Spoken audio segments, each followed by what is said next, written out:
Every week the government is shut down, the economy loses $1 billion in travel. During 2018, his first term, we lost $4 billion in travel, and the economy was not like it is today. The economy is collapsing every day. Check out some of my other posts. We are in a recession, heading for our first self-inflicted depression. One man and one party has caused that. Hi lovelies, and welcome back to my channel. If you're new here, you're welcome to Building the Verse. Don't forget to please subscribe to this channel, turn on notifications so that anytime I upload a video, you will be the first person to be notified. To my returning subscribers, to those people that share my videos, leave commentaries, and also educate each and every one of us, you guys are the real MVP. Alright lovelies, let's dive into today's video. Sounding the alarm bells. This is a major crisis in America. When people are working paycheck to paycheck, they can't make ends meet, and we are looking at a massive spike in health insurance premiums. It's going to crush people. They're going to have to drop their health insurance, and that could put a lot of people in danger of being... Guys, I don't know what the fuck is happening. This is like the second or the third time I've agreed with Marjorie this year.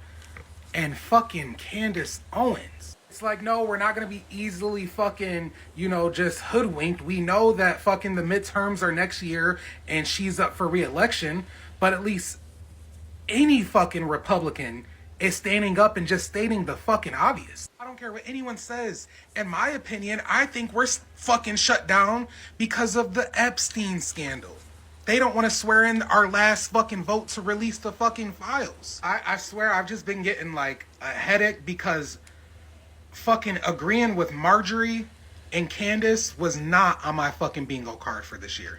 To all my fellow Americans, we are in a very difficult spot as a country. The United States of America is facing some very serious issues, and of which on October 9th, 2025, this is the seventh time they have tried to pass a resolution to fund the government and or open the government, and it is still an absolute no. So the Speaker of the House, Mike Johnson, says right now service members and military personnel at home and abroad, as well as Border Patrol agents, TSA, air traffic controllers, they are all working without pay. And that says a lot because, as you see, the airports are basically grinding to a halt in some and severely delayed in others. He went on to say Democrats are playing games with the lives and livelihoods of the people who they represent.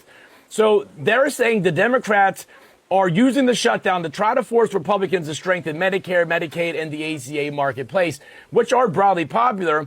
And they're also saying the Democratic Party leaders have said they don't trust Republicans enough to negotiate in good faith and have refused to approve any funding until their demands are met. And the Republicans are saying the things that are being funded by this are heinous and there's no way they can say yes to this. And the Democrats are saying there's no way they're saying yes to any of it until these things are put back in. So we are legitimately at an impasse. We're in a very difficult time in this nation. There's some very difficult things happening in this nation. And unless we unite and quit dividing, we are going down a very slippery slope. And as these things continue to come to fruition, I'll continue to give them to you. But right now, we need to pray for this country. We need to unite as Americans and come together in faith, united under the Lord, and pray this country back into a prominent position. Because right now, we could not be more divided. Love you guys. See you soon. We are in a recession. Let me repeat that. We are in a recession. 22 out of 50 states are in a recession and, quote, hanging on by their fingertips. You know it, I know it. A recession always happens before it's announced. 6% unemployment in Washington. Groceries are up 29%. We lost over 1 million jobs this year. We have negative jobs available for the people unemployed. 4.3% average unemployment before the government shutdown. Day 9. 2.3 million people are not getting paid. This is not going to be just a recession. This is going to be a self-inflicted depression. You cannot have this economic catastrophe that we already have, self-inflicted, and then cut off the paycheck of 2.3 million federal workers who will not be spending money in the economy, paying their bill. We are going to lose $4 billion in tourism, just like what happened in 2018 during the worst shutdown we had in 35 years. Yes, that was under Your Highness. Please get your finances in order. Drop a comment below if I can give you more information. So we're on day 9 of the government shutdown, right? And I know before I had said that you got to apply to get your money, right? It's not automatic. And it was so controversial, and everybody's like, no, you're going to get your money. Listen, we've already debunked that, right? You got to apply. And I'm about to say something else. And I know people in the comments going to come with that same energy they was coming before. Dog, what around town is some people ain't getting approved for these USAA loans, bro. That's what around town is people not getting approved for these USAA loans, right? They applying for it, and they doing a hard credit check, and they're not getting approved.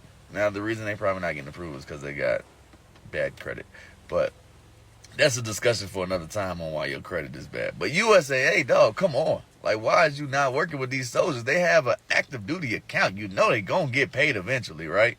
You know that. Throw them some bread. You about to lose some business. Also, the AER loan that's at 0% that they were pushing out. And if you haven't seen that, they're pushing that out heavy where they're gonna give you like your check's worth, right?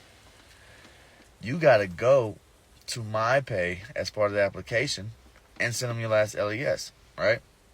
No credit check, no nothing, just basic information and send them your LES. MyPay down, dog. MyPay ain't up right now. You go to MyPay and try to click on your last LES if you want to. That shit ain't about to populate. So yeah, that's where we at right now. No USAA. Well, go to USAA if you got good credit. You ain't got good credit, I mean, and fucking AER is done. Maybe Fed though. I mean, or like I've been saying, get you a spouse with a job. Hey, what's up, America? Looks like the working class here in the United States is finally starting to break. So I've been warning people that the working class can no longer take it for about 5 or 6 years. I think we finally reached that point. Confidence is starting to slip, and approximately 90% of people that have been polled say they have no expectations to grow financially at any point in their life now. These are people that are working class adults. They have such low confidence in economic gain that they're simply just checking out. Going to work, barely doing what they have to do, not making gains to improve either. Doing the same daily grind without trying harder to make any improvements in their lives financially. Just kind of stagnating, kind of accepting where they're at in their position and not wanting to move forward because it's too much effort. That's the consensus among people under 40 working now. That 40 hours a week doesn't pay the bills, the money's not worth enough, the wages aren't high enough, the benefits don't cover it because they're dwindling, and prices are rising so high people are basically just checking out saying, what's the point of working harder? I'm already working at maximum capacity, and if I work harder, my entire life will be work and sleep only. Maybe a few minutes here or there for a meal and that's it. So frankly speaking, the youth of America is starting to just say, no, fuck this shit, I'm done. And frankly speaking, I don't blame them at all. Unstoppable price gouging has been going for now 5 full years unchecked. Shrinkflation is still rearing its ugly head. You're getting less and less for more and more money. Anybody with a brain can see what's happening. You're getting less product for more money. You're getting less house for more money, less car for more money, paying insurance companies that won't even cover you. Utility costs creeping up to nearly double for the same shit you had a couple of years ago. I understand the rich want their money, but it's unsustainable. You have too goddamn much money. You have to reinvest in the United States. You can't keep taking from everybody. We're all tapped out. You have enough, you rich fucks! The burden on the American people is now too much to survive. It's simply too much. You cannot ask any more out of these people. They are tapped out. We're at 100% capacity. Doing any more as far as profiteering will degrade the country irrevocably. But you're gonna fucking try, aren't you? People don't have anything and they're working so hard for it. You have to give people a goddamn break here in America once in a while. People have to have disposable income to buy shit, go on vacation, something. Not just working to drum profit for a rich person. We're fucking done! People wonder why America's falling apart, why, the jobs are leaving, why the economy's collapsing here, the prices of groceries are going up and this and that. It's because America no longer produces anything. If America would produce things here in this country, then we would have, we would actually have a lot more jobs. But decades ago, in the 80s and 70s and 90s, America started to outsource a lot of work, a lot of production to China, India, and countries like that. But now those countries are actually rising up and competing against America. Okay? And America likes to sanction and bully other countries, but now countries like Africa, where America gets is produce from, is food, coffee, and all those stuff. Africa's rising up and giving the middle finger to America, saying, hey, you want coffee beans and all this shit? Screw you. Not gonna happen. And now that's one of the reasons why grocery prices are going up over here, because now we gotta find another way to get those. And that's why Starbucks has been closing hundreds of locations. Think about it. Countries around the world, they are sick and tired of getting sanctioned by America, getting bullied by America, and that is why something like BRICS was created, is to dodge American sanctions so that they won't be bullied by America. Okay, so now countries are rising up against American power and creating their own independence.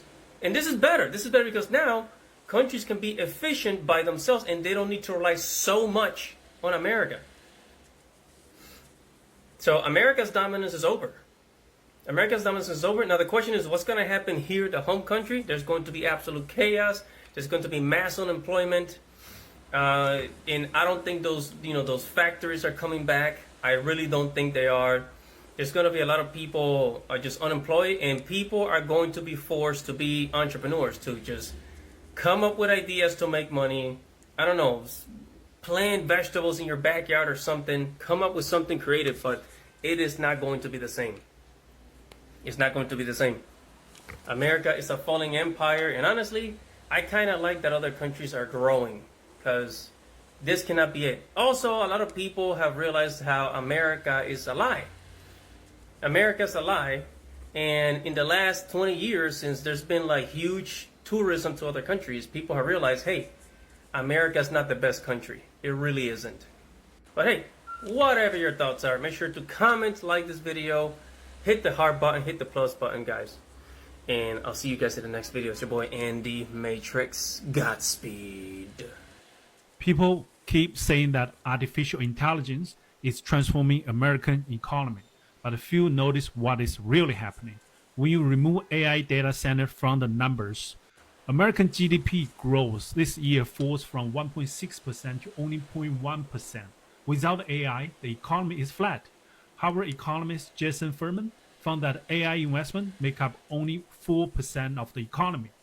Yet, they account about 92% of all growth. The country's entire recovery now live inside data center, not factories or communities. Manufacturing, real estate, retail are frozen. The illusion of prosperity is built on one sector, consumes energy instead of create stable jobs. The more America depends on AI to look strong, the weaker it becomes underneath. The illusion carries a price. Every AI data center burns enough electricity to power a small city. Yet the United States have failed to build the renewable capacity to handle the demand. Wind and solar projects have stopped. And clean energy funding has been cut. AI now runs on fossil fuel, pushing energy bills higher for everyone else. America still burns 19th century coal to train 21st century algorithms. The result is a new kind of inequality. Tech oligarch giants grow richer while citizens pay for it through inflation and rising utility costs. computing power increases but the living standard decline. AI has not solved inequality, it has intensified it. And it's deeper than that. Technology itself does not equal progress. The United States society remains shaped by four old powers: religion, capital, hierarchy, and race. These forces decide who benefits it and who suffers. AI is not breaking that system, it is only strengthening it. And the economic base of this boom is not even solid either. It is built on debt. Companies borrow, build data center, and the banks issue bonds to fund them. If a profit fail to appear, the bubble will burst quickly and drag the rest of the economy down with it. AI is making America smarter, but making Americans poor. Machines are learning faster, while people are falling behind. End of the day, who is gonna pay for the bill? It's gonna be you, the working class. Technology can create the future, but only civilization decides who gets to live in it. I have a full article with more context on Substack, link in bio, or visit grumpychineseguy.com. And thank you for the support. You can support me there, and I really appreciate it. Thank you, guys. Take care. The US dollar has lost 60% of its value against gold since 2020. And here's why I don't really care. So here we are looking at gold's increase to the dollar since 2020, and you can see, yeah, it has increased by 152%. Of course, the people who don't know any better are saying that, oh, the dollar is going to be worthless, the world economy is crashing, people are just going to be selling and buying things with gold right now, and let's just look at some history. All you have to do is go back to the 1970s when the United States went off of the gold standard. And if you compare the year 1970 to 1980, you'll see the price of gold increased by over 1,300%. Take a look right there. Boom.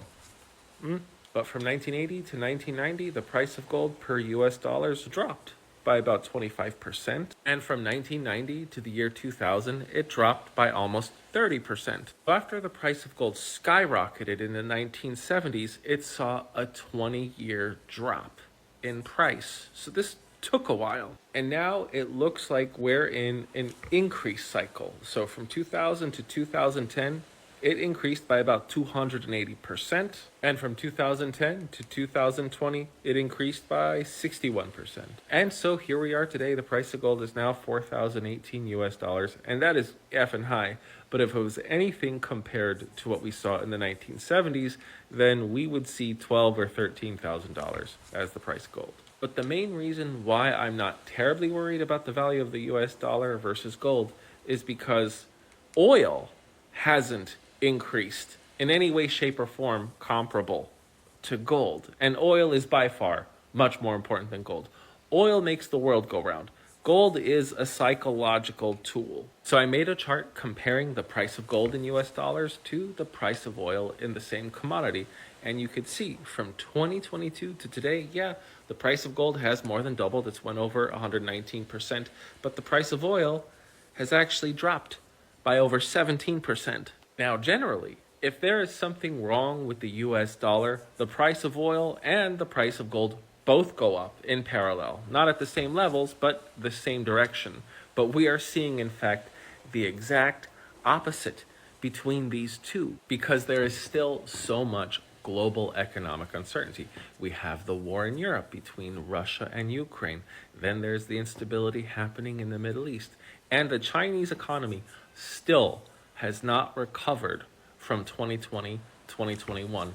To make matters worse, they have been heavily sanctioned by the United States, which is not only slowing the economic recovery, it's actually reversing whatever recovery could have happened. As a result, people are much less willing to buy oil and other forms of energy because they don't see a lot of manufacturing or overall growth in the future.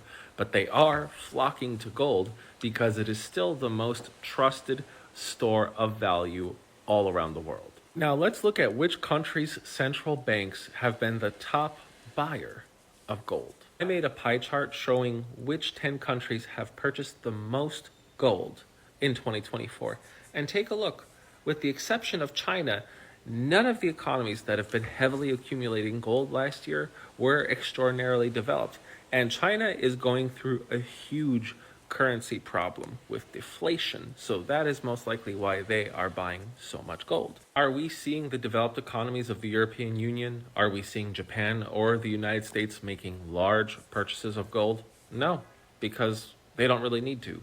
Like I said earlier, gold is a psychological tool to show strength in a country's central bank. And of course, I understand it is also a hedge against inflation and other forms of currency protection. But I dare you guys to go anywhere in the planet and try to buy something with gold versus buying something with US dollars. Now, all that being said, that doesn't mean the US isn't facing huge economic challenges outside of gold. I mean, our debt is $37 trillion, and our average interest rate, just for paying the interest of this debt, is unsustainably high. The United States has set up unnecessarily high trade barriers to our top trading partners and debt holders. Unemployment is high, consumer sentiment is low. I mean, we have a lot of problems.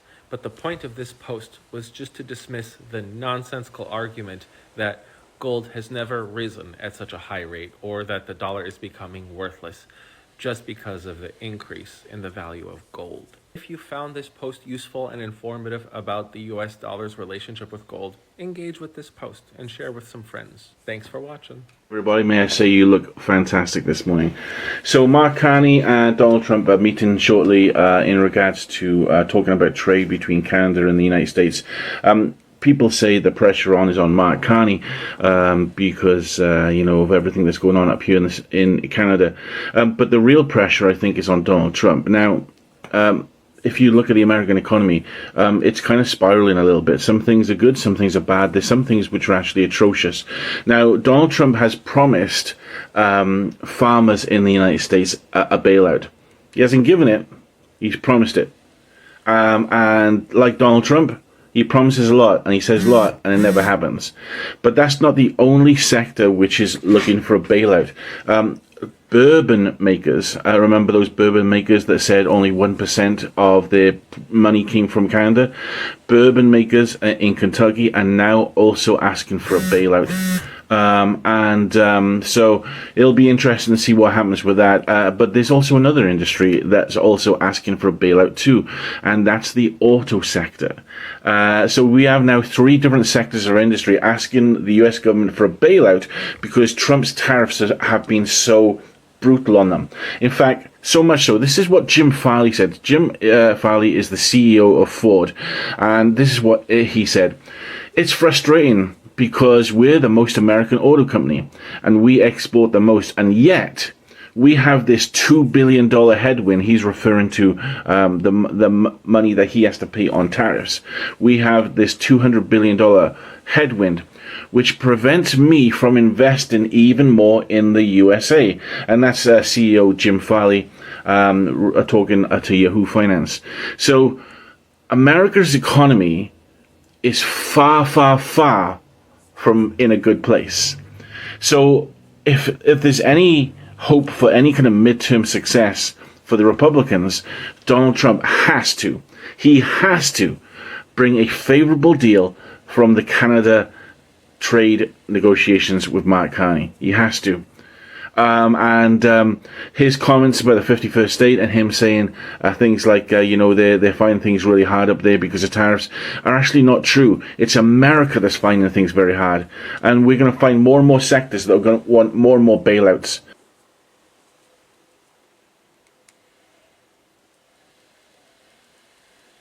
Folks, the source for this is Yahoo Finance. My name is Nick. Let me know what you think about this in the comments. Hi everybody, may I say you look fantastic this morning. In the event that you've been living under a rock, I am here to inform all of the American people that we are now day 6 into the federal shutdown, into the government shutdown of 2025. And just so you know, the expectancy of how long this federal government shutdown was supposed to last was 3 days. 3 days. And now it's doubled. Doubled. All right, getting straight into it. You already know if you are a federal worker, you weren't getting paid. Federal workers, essential workers, a lot of them were not getting paid, right? They were to be put on furlough. But here's the thing. The White House just sent out a memo letting people know that that back pay is not guaranteed. And at this point, you should already know that I'm known for the receipts. I comes with the receipts, all right? Right there in bold, White House memo argues furloughed workers not guaranteed back pay, okay? And to be honest, they're just letting you know exactly what they plan on doing. They're not going to be paying people. They're not going to be paying people, okay? And I'm going to be reading the first paragraph from that article, right? It states that a draft memo from the Office of Management and Budget, OMB, right, is raising the possibility that furloughed federal workers may not be entitled to back pay from their time during the government shutdown. An administration confirmed to The Hill that the memo, which was first reported by Axios, hinges on an aggressive interpretation of the Government Employee Fair Act of 2019, which President Trump signed during the last government shutdown. The one that, yeah, during his first term. So y'all already knew that he was capable of this, and then y'all gave him the opportunity to do it again. But wait, there's more. So the government shutdown has now hit air travel. Yes, there are air traffic controllers, right, at California that just did not go to work. They stopped going to work. And before y'all get on them, right, because you expect people to work without pay, how the fuck is they getting there? How? What gas money? You know, to get to the airport, you have to pay tolls. With what money? Not just that. This government shutdown hit on the 1st. October 1st, when people have to pay their bills, their insurance, their car note, everything. Everything. And you mean to tell me my next paycheck is not guaranteed? So if I'm already somebody who lives paycheck to paycheck, I can't even live because I need the paycheck. And I'm not getting the paycheck. And now this administration just stated that my furlough, my back pay is not guaranteed. It's not guaranteed at all. They're actually arguing that by means of interpreting a old executive order or an act that was passed by the same demented fucking administration during their first presidential run, okay, when they again caused a government shutdown. Cool. But getting back into the whole air traffic news, right? The air travel news. So you can go on CBS News. Government shutdown live updates is there, where California airport goes without air traffic controllers due to staff shortage. But it's really people can't pay. They can't afford to go to work. They can't afford to go to work. We're now in a time where not only are there more unemployed people than there are available jobs, but now the federal available jobs people cannot afford to get to. They cannot afford to get to work. So more shit goes undone in this country. The FAA delays flights due to traffic air control staffing issues. So flights are delayed. This is also affecting Newark. So people in New Jersey, it's also affecting that airport as well. The tower where that back and forth is done between the people working in there and the pilots, you know, coordinating departure, that's closed. That's closed. Just reading, okay? Just reading. Listen. 12 Federal Aviation Administration facilities saw staffing shortages on Monday night. The control towers in Burbank, Phoenix, and Denver had so-called staffing triggers. They put it in quotations. I don't know why. Y'all know exactly what the fuck is going on. But anyway, reported in the public FAA operations plan. Other facilities that handle air traffic around airports like Newark, New Jersey, Jacksonville, Florida, Chicago, Washington, D.C., and Indianapolis are all short-staffed. And this is probably not the best way to end the video, but I feel like I have a duty to let you guys know. So starting last week, farms have actually started closing, right? Because they don't have no workers, and the U.S. border policy has threatened to empty the shelves. Y'all have a good Tuesday. We are in a recession. Let me repeat that. We are in a recession, not a coming recession, not a predicted one, a current living breathing economic downturn that is already eating through people's savings, jobs, and confidence. 22 out of 15 US states are officially in recession, and the rest are hanging on by their fingertips. And let's be honest, the data doesn't lie. You know it, I know it. Every time you go to the grocery stores, you feel it. Every time you check your rent, your gas, your electric bill, you know something is broken. But here's the part they won't tell you on CNN or Fox News. A recession always happens before it's announced. By the time the government says we are officially in a recession, millions of families have already lost jobs, homes, and savings. Right now, we are watching that exact movie unfold in real time. In Washington, unemployment just hit 6%, groceries are up to 29% across the board. We have lost over a million jobs since spring, and for the first time in decades, we actually have negative job availability, meaning there are fewer openings than unemployed workers. This isn't a circle anymore. This is a system glitch, one that is becoming permanent. The federal government is on day 9 of a shutdown, and 2.3 million workers are not getting paid. These aren't just numbers, these are real people. TSA agents, nurses, park rangers, postal workers, scientists, contractors, all frozen in limbo. That means 2.3 million people are not paying their rent this month. They are not buying groceries, they are not eating out, they are not spending. And in an economy that is already fragile, that is like turning off the oxygen while someone's trying to breathe underwater. This is not going to be just a recession. This is becoming a self-inflated depression. Think about that. We are creating our own collapse, not because of war, not because of a global pandemic, not because of a natural disaster, but because of political gridlock and economic arrogancy. You cannot have an economic catastrophe, rising prices, layoffs, currency devaluation, and then on the top of that, cut off paychecks for millions of workers who drive the very economy you are trying to save. Every shutdown costs billions. In 2018, during the longest shutdown in 35 years, the US lost an estimated 11 billion in GDP and 4 billion in tourism. And here we are again, repeating the same mistake, expecting a different result. Let's talk about the dollar. In the last 5 years, the US dollar has lost over 60% of its value against gold. That means if you are holding $100,000 in 2020, it now buys you only about $40,000 worth of gold today.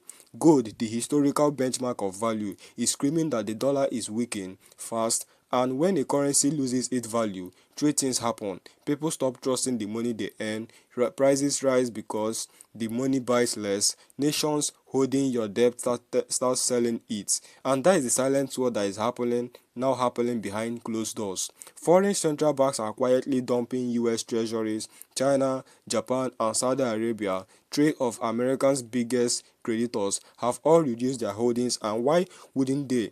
The dollar is no longer the rock it once was. For decades, the US dollar was backed by something stronger than gold: trust. But the trust was based on Americans' ability to pay its debts, run its government, and maintain political stability. Now we have a government shutdown, record debt, partial paralysis, and a divided public that trust is fading, and the global market can smell fear. The irony is brutal. The world's richest nation can't pay its own workers. The world's most powerful economy is on life support. The same country that prints the global reserve currency is watching it bleed value. This is not a normal correction. This is not just Bidenomics or Trump's economy. This is a generational turning point. Let's break down how we got here. First, inflation didn't start yesterday. It started the moment the Federal Reserve decided to print trillions during the pandemic, money that had no real backend except hope and spreadsheets. Between 2020 and 2023, the US printed more money than it had in the previous 100 years combined. That is not an exaggeration, that is documented fact. And where did that money go? Stimulus checks, PP loans, corporate bailouts, quantitative easing. The result, an economy built on debt-fueled illusion. Then came supply chains breakdowns, container shortage, shipping costs skyrocketing, fuel prices rising. But even when those things began to stabilize, prices never came back down. They just plateaued at a higher level, which means the working class never got a break. Your groceries bill doesn't shrink, your rent didn't drop, your electricity didn't get cheaper, inflation stopped climbing, yes, but it stayed locked in at record highs. So the pain became permanent. Now add to that the cost of living crisis. Wages are not keeping up, rent is up 35% in some states, insurance costs are up to 28%, food inflation is at 29% and climbing, gas is averaging $4.20 per gallon nationwide. Meanwhile, the average American household now carries over $108,000 in debt, mortgage, car loans, credit cards, and student loans combined. Interest rate has turned that debt into an anchor, and with the Fed holding rate high to fight inflation, millions of people are now trapped between high prices and high payments, a vast grid that squeezes harder every month. Yes, the shutdown makes everything worse. When the government shut down, federal agencies stop operating. That means fewer inspection, delay payment, frozen contract and no federal spending. That money flows stops and small businesses that depend on those contracts start collapsing. Restaurants near government building lose customers, local suppliers lose orders, families stop spending. That ripple effect is devastating, and the longer it lasts, the deeper it cuts. But let's get to the part nobody wants to say out loud. This is not just about bad policy, this is about greed and denial. Politicians are playing economic chicken while people starve. Corporations are using inflation as an excuse to raise prices and report record profits. The Federal Reserve is pretending it can control inflation with interest rates, while knowing full well that high rates destroy small businesses before they even slow prices. And the media, they are still saying the economy is strong because they are measuring strength by the stock market, not by the number of people who can't afford eggs. Look around, people are working two jobs to survive. Families are choosing between gas and groceries. College graduates are back in their childhood bedrooms, and homelessness is exploding in cities that once symbolized property. Los Angeles, Central, New York, DC. This is not the America that people remember. This is a fragile empire running on fumes. Meanwhile, the global financial system is adjusting. BRICS nation, Brazil, Russia, India, China, and South Africa are building an alternative currency system to reduce dependency on US dollar currency in Africa. The Middle East and the Asians are signing trade deals in their local currency. Saudi Arabia has begun selling oil in yuan. Russia is trading gold and rubies with partners. The petrodollar, the foundation of US global dominance, is quietly eroding. And when the world stops needing your currency, your ability to borrow collapses. That is what we are working towards. You want to know the scariest part? The average American doesn't even realize it yet. They still think this is a temporal. They still think it's politics as usual. They still believe the dollar is untouchable. But the markets don't run on belief. They run on mass, and the mass is clear. Debt up, productivity down, inflation sticky, currency weak, wages stagnant. This is what economists call a doom loop, a self-reinforcing circle where every solution makes the next crisis worse. The government borrows more to keep the economy alive. The borrowing raises a debt weakens the dollar, a weaker dollar fuels inflation, inflation forces the Fed to raise rates, higher rates kills growth, which causes job losses and more borrowing. And the cycle repeats. So what happened next? If the shutdown continues past day 15, consumer confidence will drop further. If it reaches 30 days, the GDP will shrink by at least 0.5%. And if Congress fails to resolve the debt ceiling before the end of the quarter, credit agency could downgrade US debt, which could instantly raise borrowing costs for everyone. The last time that happened, in 2011, the market lost $2.5 trillion in a single week. Now imagine that happening while the dollar is already weak and inflation is still high. That is how recession turned into depression. We are watching a slow motion implosive of the American middle class. This is what happens when an empire patronize Wall Street over Main Street, GDP over people, and politics over progress. The warning signs have been there for years: shrinking purchasing power, raising inequality, the industrialization, finalization of everything. We ignore them, we call it growth, we call it modern economies, but now the bill has come due. So what can people do? Get your finance in order. That means cutting unnecessary expenses, building emergency savings, and diversifying income. Stop depending on one job. Start learning skills that can be outsourced: digital, technical, creative, or trade-based. And most importantly, protect your assets. When the dollar loses value, tangibly assets, gold, silver, land, real estate, even digital assets hold more weight. Because what is coming next is not a temporal dip, it's a transformation, one that will redefine what it means to be middle class in America. The question is, who is ready for it? Because history doesn't wait for denial, it pushes it. And the punishment won't be slow, it will be a free fall. America is an inflation point not because the world stopped believing in it, but because America stopped believing in itself. The recession isn't coming, it's here, and the only question left is who will survive the next chapter. And if you have watched up to this extent, thank you so much for all the love and support. Don't forget to please leave me your own thought in the comment section of what you think of this video. And please do not forget that we do not support any form of bullying and harassment. Alright, lovely. See you when I upload the next video.